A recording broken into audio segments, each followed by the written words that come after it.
Меня бормите постоянно. Огонь же огонь.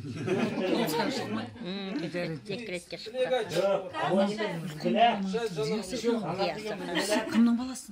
Bir qaraganda Шапаның баласы. Берік, менің әйеліме сөз берші. Neden kayıp söylüyor? Квартира. Тілек айтып жатыр ма немене? Біз сізді өте қатты жақсы көреміз.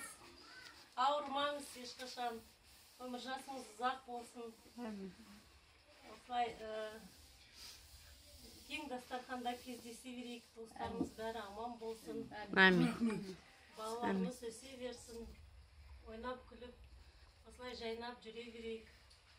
Амин. Амин. Папалар, мамалар ешқашан ауырмасын. Папа үшін алып қой. Свобода! Анау ауырмасын, денсаулық дейді.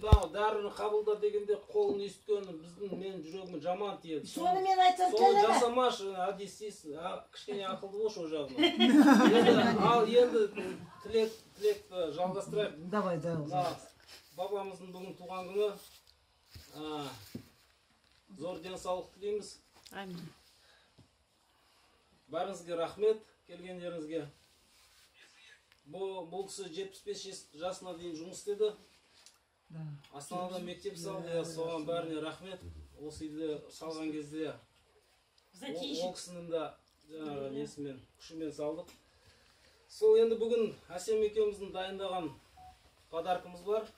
О, сюрприз, да? Bir подарк емес, жана Камбириске домбыра тартқыздық.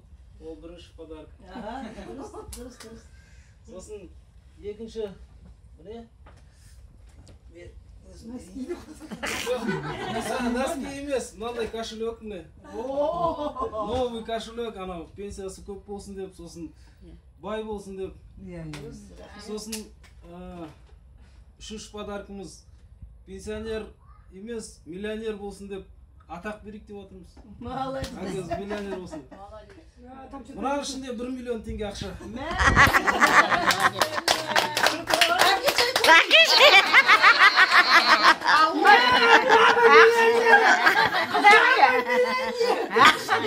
Ақша дегенде Көрсетіңіз ақшаны.